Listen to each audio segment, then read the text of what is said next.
L'intelligence artificielle est en train de prendre de plus en plus de place dans notre quotidien, que ce soit pour l'utilisation personnelle ou professionnelle, et que vous soyez salarié ou que vous ayez un business, l'IA peut littéralement changer votre vie. Dans cette vidéo, on va voir comment il est possible justement de lancer son activité depuis chez soi, juste avec son ordinateur, grâce à 3 outils d'intelligence artificielle que je vous ai sélectionnés. Ça va vous aider si vous avez déjà un business et que vous souhaitez l'optimiser, gagner du temps et du coup de l'argent. Si vous avez une idée mais que vous ne savez pas comment l'exécuter, on va voir comment obtenir plan d'action détaillé de ce qu'il faut mettre en place. Et si vous n'avez aucune idée de ce que vous voulez lancer, on verra comment trouver des idées simples, des idées incroyables et comment avoir un plan d'action pour passer à l'exécution rapidement. Alors avant qu'on rentre dans le vif du sujet, il faut savoir que j'ai créé un document 100% gratuit qui présente 17 moyens de générer un revenu grâce à l'intelligence artificielle. Ce document, il se trouve dans la description, donc n'hésitez pas à aller checker et à le télécharger si ça vous intéresse. Alors on va parler immédiatement du premier outil qui va nous aider qui va être au début un petit peu du processus de la création d'un business, qui est une IA qui va nous aider à trouver des idées de business. Alors, c'est une IA qui va générer en anglais des idées de business. Je vais vous montrer comment les passer en français. Et surtout, je vais vous montrer comment avoir une approche qui va nous permettre d'avoir de bonnes idées. Parce que l'IA, elle va générer des idées random, c'est-à-dire des idées au hasard. Donc, il y a des trucs parfois qui n'ont ni queue ni tête. Par contre, ce qu'il faut savoir, c'est que c'est des choses qui vont faire germer des idées dans notre cerveau, qui vont planter une graine, et on va pouvoir rebondir sur d'autres idées. C'est comme ça aussi que ça fonctionne pour trouver des problèmes à résoudre. C'est ça que va nous donner l'IA, c'est va nous donner des problèmes à résoudre. Là, sur la page d'accueil, déjà, je vais vous mettre tous les liens dans la description, donc pour aller checker. Sur la page d'accueil, on va passer tout ça en français. Donc, on va cliquer sur clic droit, traduire en français. Si vous comprenez l'anglais, c'est mieux en anglais. Et ici, on va avoir des idées de business qui vont apparaître et on peut décider de dire, ok, je n'aime pas ou je trouve ça pas ouf et j'aime bien, je trouve ça ouf. Ensuite, on peut aussi descendre et accéder aux meilleures idées du mois. Donc là aussi, ça peut nous donner des idées. On peut voir les meilleures idées du mois. On peut voir les meilleures idées de la semaine, les meilleures idées du jour. On peut voir énormément de choses. Donc ça déjà, c'est une bonne chose parce qu'on peut dire, ok, c'est quoi les meilleures idées du mois? Donc une start-up qui permet aux agriculteurs de vendre les excédents de nourriture directement à leur épicerie de quartier. Ça, c'est une idée. Ça ne veut pas dire qu'il faut la mettre en place, ça ne veut pas dire que le business model sera rentable, ça ne veut pas dire qu'on va être millionnaire avec cette idée, mais c'est une idée. Il y a un problème à résoudre qui fait qu'il y a énormément d'excédents de nourriture. Là, il propose une solution à ce problème. Mais peut-être que ça existe déjà, peut-être que c'est une idée qui est difficilement rentable, qui est difficile à lancer. Voilà, il y a plein de choses qui peuvent faire que c'est pas forcément l'idée qui est pour vous, ok? Mais ça va vous donner des idées. Parce que là, moi, ça me dit, ok, du coup, les agriculteurs, ils ont des excédents, ok, comment est-ce qu'on peut résoudre ce problème?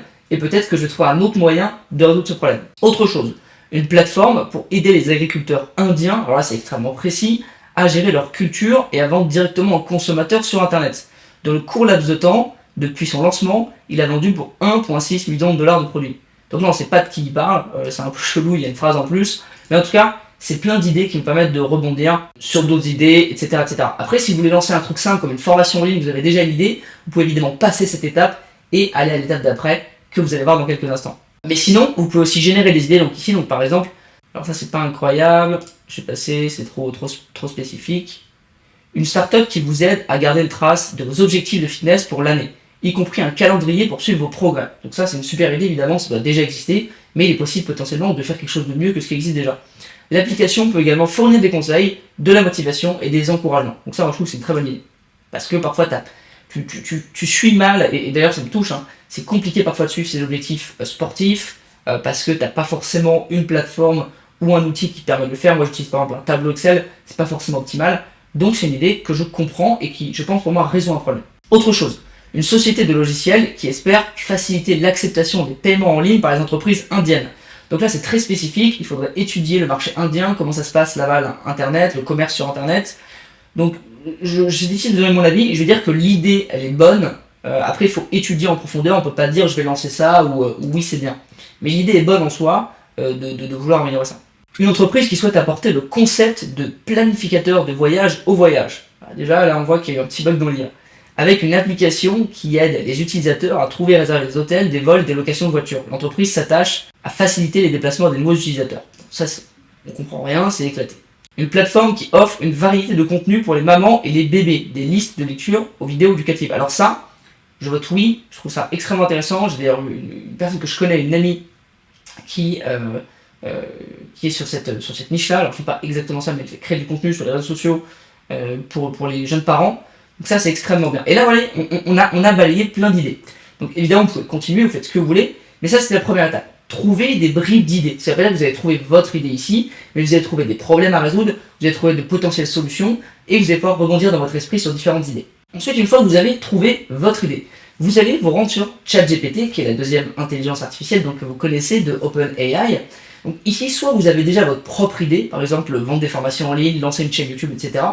Soit vous n'avez pas votre propre idée, mais vous avez trouvé peut-être une potentielle idée grâce à la plateforme que je vous ai montrée ou ailleurs. Et bien ici, grâce à ChatGPT, on va lui demander de nous aider à rédiger un plan d'action, de comprendre les étapes qu'il y a à mettre en place pour pouvoir mettre en exécution cette idée. Par exemple, imaginons qu'on se focalise sur un problème qui est absolument énorme dans le monde, qui est la consommation d'énergie des entreprises. Les entreprises consomment beaucoup trop d'énergie, on parle de réchauffement climatique, on parle de fin du monde, d'aller sur Mars, voilà, il y a plein de sujets qui s'entrecoupent, mais le fond du problème, c'est comment faire pour réduire la consommation énergétique des entreprises. Parce qu'on peut dire, ok, fais ton tri, consomme moins chez toi, etc. Mais au final, c'est les entreprises qui consomment le plus d'énergie sur la planète, c'est pas les particuliers. Donc comment faire pour réduire la consommation? Si quelqu'un trouve des solutions qui sont efficaces, eh bien c'est des business qui peuvent valoir des milliards. Donc là on va dire à ChatGPT, peux-tu me donner 3 idées de start-up pour réduire la consommation d'énergie des entreprises? Donc là, imaginons que c'est le problème qu'on veut résoudre, qu'on n'a pas forcément l'idée précise. Et bien déjà, ChatGPT va nous aider à trouver des idées. Alors on se retrouve, voilà, il est en train d'écrire, toujours, il est en train de m'écrire ses idées, donc c'est assez incroyable. Donc il m'a sorti une première idée qui est une plateforme de gestion énergétique. Une startup peut créer une plateforme de gestion qui permet aux entreprises de surveiller et d'analyser leur consommation d'énergie en temps réel. Est-ce que ça existe ou pas, je ne sais pas, mais c'est intéressant. Cette plateforme peut fournir des analyses détaillées pour aider les entreprises à identifier les zones où elles peuvent réduire leur consommation, etc., etc., etc. Très intéressant. Ensuite, logiciel de gestion des bâtiments intelligents. Donc, développer un logiciel de gestion des bâtiments intelligents qui permet aux entreprises de surveiller et de contrôler la consommation d'énergie de leurs bâtiments. C'est aussi intéressant. Solutions de production d'énergie renouvelable pour les entreprises. Proposer des solutions de production d'énergie telles que des panneaux solaires. Bon, ça existe déjà, des éoliennes, des installations. Et ça existe déjà. Donc, nous, ce qu'on va faire, c'est qu'on va lui demander, ok, peux-tu me donner un plan d'action détaillé pour lancer l'idée? J'aimerais savoir comment m'y prendre, que faire, dans quel ordre pour exécuter cette idée de la meilleure des manières et trouver rapidement des premiers clients. Voilà, donc là on lui demande carrément de nous rédiger un plan d'action détaillé pour lancer notre idée. Donc là il est en train de nous dresser du coup ce plan d'action en différentes étapes qui est d'ailleurs, de ce que je vois, plutôt réaliste. Effectuer une étude de marché, c'est très important pour comprendre les concurrents qu'il y a déjà sur le marché, quel est le potentiel du marché, quel est le vrai besoin du client. Donc faire des recherches, lire, aller regarder sur des sites de statistiques, etc., etc. Ça, c'est vraiment la première étape. On pense que c'est bidon, mais c'est super important, surtout dans des grosses opportunités comme ça, sur des gros marchés comme ça. Ensuite, identifier les fonctionnalités clés de la plateforme. Donc par exemple, quelles sont les fonctionnalités qu'il faut mettre en avant? Celle-ci pourra inclure la collecte de données, l'analyse de données, la visualisation, le suivi des économies d'énergie, la gestion de projet. Donc là, il faut identifier quelles sont les fonctionnalités qu'on va sortir en premier. Parce que quand on crée un produit, quand on crée une startup, on ne peut pas tout lancer d'un coup. C'est comme Facebook. Si Facebook avait voulu créer, lorsqu'ils sont sortis, le Facebook qu'il y a maintenant, ils n'auraient jamais sorti Facebook. Ils ont sorti une première version avec quelques fonctionnalités, et du coup, il faut décider de ces fonctionnalités, ces premières fonctionnalités qui sont les plus importantes. Ensuite, en 3, constituer une équipe, vrai, développer la plateforme. Donc avec l'équipe en place, il faut développer la plateforme, il faut trouver quelqu'un qui sait développer, qui sait coder pour créer la plateforme, la lancer, donc la faire connaître, c'est la 5e étape, donc pour trouver des clients, et en 6, acquérir justement les premiers clients. Important de se concentrer sur les entreprises qui ont un intérêt évident pour l'efficacité énergétique. Donc ça, c'est un super conseil. Pourquoi c'est un super conseil? Parce que le but au début, c'est de vendre notre solution à des clients qui ont déjà conscience de leurs problèmes. Si on essaie de vendre notre solution à des clients qui n'ont pas conscience de leurs problèmes, on va déjà devoir leur faire comprendre qu'ils ont un problème. Donc déjà, l'être humain, il est assez réticent à ça. Et en plus, après, on va devoir leur vendre notre solution. Alors que si on s'adresse à des clients qui ont déjà un problème, qui ont conscience de leur problème, qui savent qu'ils doivent réduire leur consommation énergétique, si on leur dit, vous devez leur dire, regardez, nous on a ça, et on vous le propose, et on vous l'ouvre gratuitement au début pour tester, pour prendre des feedbacks, là vous allez avoir un taux de closing qui va être beaucoup plus élevé. Et en fait, fournir un excellent service client pour les fidéliser. Donc les étapes sont très très bonnes. Voilà, vous avez, si vous êtes dans le brouillard complet, vous avez ici des étapes pour lancer votre business, un business qui peut paraître sur le papier un petit peu complexe.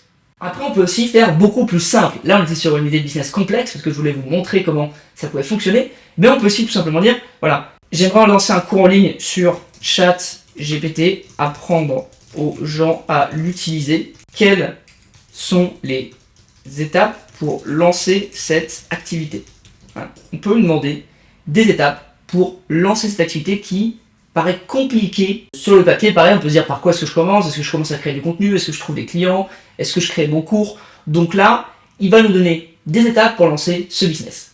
Donc là, ChatGPT nous a défini des étapes. Dans un premier temps, on ne va pas toutes les faire, mais définir votre public cible, très important, l'avatar client, créer un plan de cours, choisissez une plateforme pour héberger votre cours, créer du contenu pour votre cours, faites la promotion de votre cours, gérez votre cours, etc., etc. Donc là, il donne des super étapes pour qu'on puisse savoir, ok, qu'est-ce que je dois faire, à quel moment, est-ce que je fais d'abord ça, est-ce que je fais d'abord ça? Et bien ici, il nous a donné les étapes à suivre. Alors évidemment, après il faut mettre en application, c'est que des étapes, mais au moins on les voit un petit peu plus clair, et en quelques secondes, on les voit un petit peu plus clair.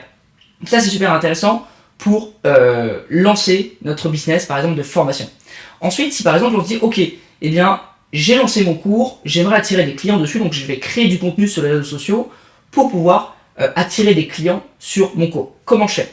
Eh bien, je vais dire à ChatGPT, par exemple, peux-tu me donner 5 idées de titres, non, 5 idées d'articles de blog sur ChatGPT, comment l'utiliser, quels sont ses avantages, etc.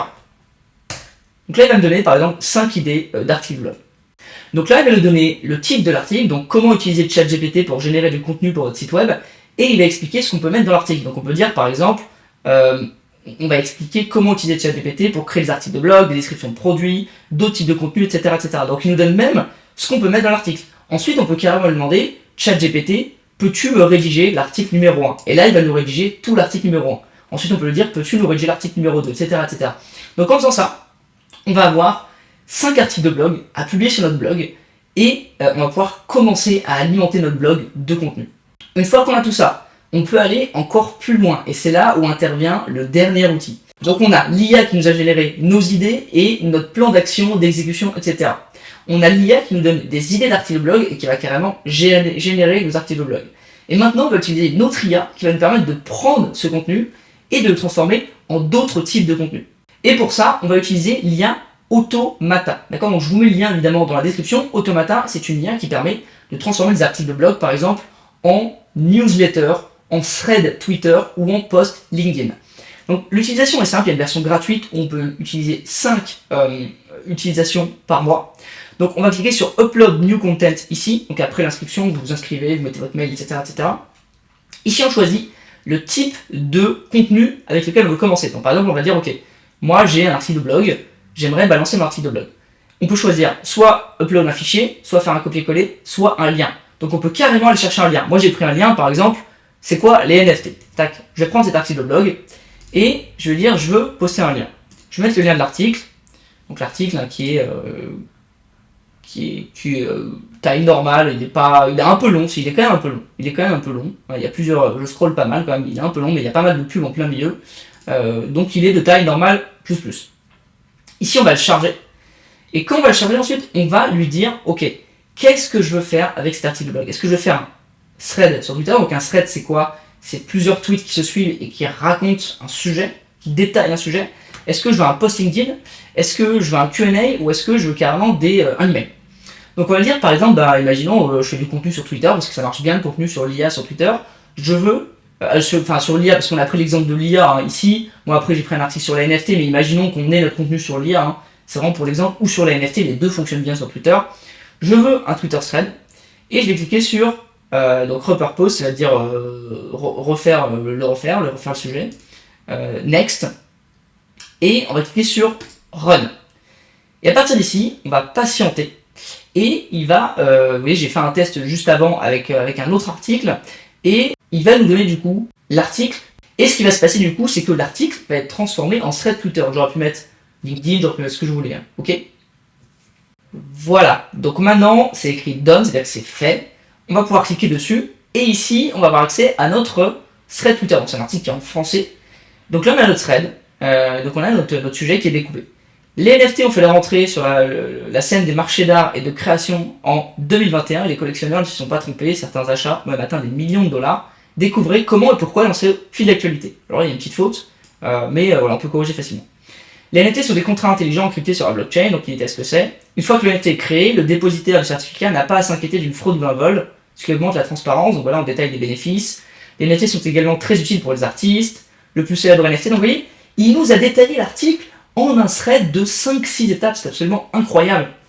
Donc là en fait, en quelques minutes, on est passé de « je n'ai pas d'idée » à « j'ai une idée » à « j'ai un plan d'action » à « j'ai des idées d'articles de blog » à « j'ai même les articles de blog complets » à « j'ai même des tweets, j'ai même des emails et j'ai peut-être aussi un post LinkedIn ». Vous voyez, en 20 minutes à peine, je sais pas combien de temps dure cette vidéo, on est passé de « j'ai pas d'idée » à « j'ai créé » du contenu sur les réseaux sociaux, j'ai plein d'idées de contenu, j'ai des articles qui sont publiés, j'ai une liste de tâches à faire pour exécuter mon idée, c'est absolument incroyable. Avec tous ces outils-là que je mets dans la description, les amis, si vous n'arrivez pas à lancer votre business, ok, on peut ne pas aimer une idée, ne pas être passionné par une idée, ça c'est normal. Par contre, ne pas y arriver, ne pas avoir les outils, ne pas avoir l'argent, là, tout ce que j'ai fait, c'est gratuit, d'accord, c'est gratuit. Donc, plus d'excuses, lancez-vous les amis, j'espère que cette vidéo vous a plu, si elle vous a plu, mettez un petit pouce bleu et abonnez-vous, ça me ferait grandement plaisir, il y a du travail derrière ça, donc merci beaucoup, et puis on se retrouve dans une prochaine vidéo avec grand plaisir, n'hésitez pas à me donner vos avis, vos feedbacks sur cette vidéo, et puis voilà, à toutes les amis, à plus.